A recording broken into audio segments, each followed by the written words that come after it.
आपने सरकारी खजाने में जमा कराया और उसको जिसने लूट लिया उसको माफ करना चाहिए क्या? नहीं करना चाहिए। और यदि माफ करोगे तो जो नरेंद्र मोदी जी और उनकी पूरी टीम, जो भजन लाल जी और उनकी पूरी टीम ईमानदारी से राज कर रही है, ईमानदारी से सेवा कर रही है, उनके मन में क्या आएगा? यही आएगा कि मैं क्यों मरूं, क्यों गर्मी में घूमूं, क्यों मैं इनकी चिंता करूं, क्यों विकास के काम करूं, क्यों भ्रष्टाचार रोकूं। ये तो जनता भूल जाती है।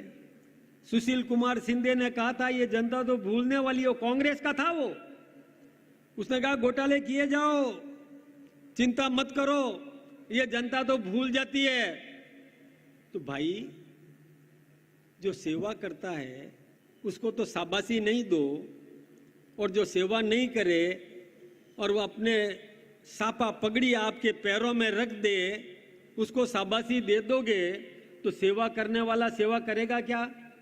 वो भी कहेगा क्यों करूं, इसके तो पगड़ी मुझे भी रखना आता है, इनके तलवे चाटना मुझे भी आता है।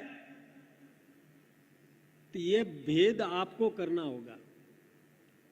जो सेवा करे उसको तो शाबाशी दो, जो सेवा नहीं करे उसके कान मरोड़ो। तब कंपटीशन होगा इस बात का कि मैं भी सेवा करूं, मेरा विरोधी भी सेवा करे।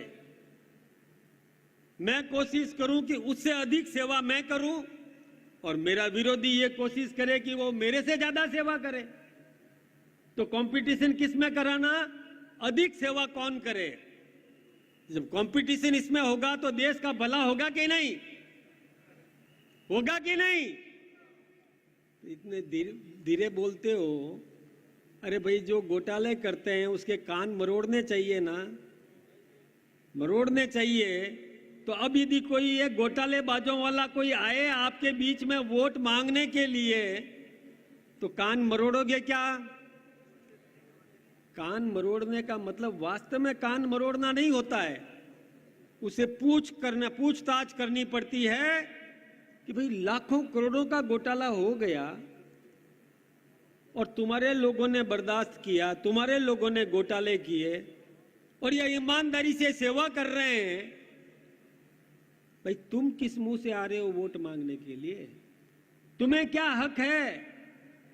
जो घोटाले घोटाले घोटाले रोजाना घोटाले पढ़ने को मिलते थे, अब घोटाले नहीं मिल रहे हैं, अब हो रहा है विकास। आपको मालूम है पहले 36 प्रकार के टैक्स लगते थे। अपने बीच में कई व्यापारी भी बैठे होंगे, उनको पता है कि एक सेल टैक्स का इंस्पेक्टर आ जाता था दुकान में तो आप उसके लिए पलक पावड़े बिछाते थे। जितना उप मुख्यमंत्री जी का स्वागत नहीं करो उससे ज्यादा उस सेल टैक्स इंस्पेक्टर का आप स्वागत करते थे।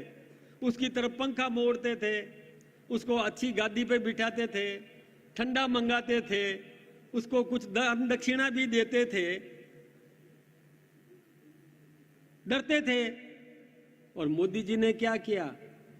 सारे टैक्स 36 प्रकार के टैक्स को मिटा करके एक जीएसटी लगा दिया और एक जीएसटी लगाकर व्यापारी को मुक्त कर दिया, चिंता मुक्त कर दिया।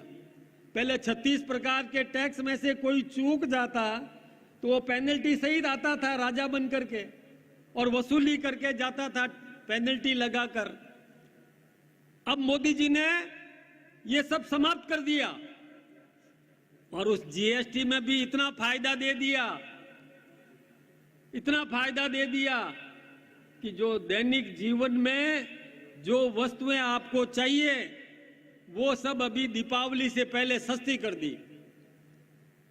सुबह उठते हो टूथपेस्ट चाहिए वो सस्ता हो गया, बहनों को कॉस्मेटिक सामान चाहिए वो सस्ता कर दिया, चप्पलें सस्ती हो गई, कपड़े सस्ते हो गए, चश्मा सस्ता हो गया, साइकिल सस्ती हो गई, कार सस्ती हो गई, ये सब सस्ते हो गए।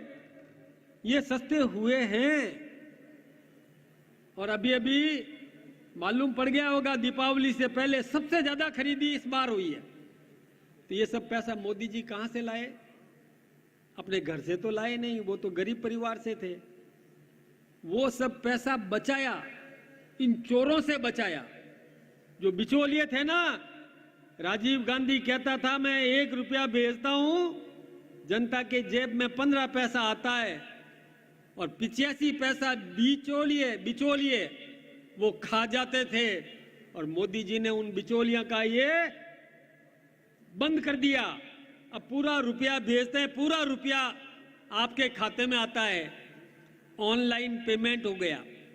हाँ, तो पूरा का पूरा पैसा आता है। तब फिर फायदा जनता को देने की भावना उनके मन में आई कि जब पैसा पूरा बच रहा है, बिचौलियों को खाने नहीं दे रहा है, तो वो पैसा विकास में आ रहा है, सड़कें बन रही है, बिजली पूरी मिल रही है, रेलों का विस्तारीकरण हो रहा है, कहीं पर इलेक्ट्रिफिकेशन भी रेलों का हो रहा है, एयर कनेक्टिविटी बढ़ी है। यही नहीं, पहले बाहर से खरीदते थे शस्त्र, अब सब कुछ हिंदुस्तान में निर्माण होने लग गया। तो ये सब कोई जादू के डंडे से नहीं हुआ, ये चोरी रोकने से हुआ। ये बात आप सबको ध्यान में रखने की जरूरत है, और ये आप ध्यान रखोगे और कंपटीशन सेवा में करवाओगे तो फिर जनता का भला ही भला है। दूसरी बात मैं आपको बताना चाहूंगा, देखिए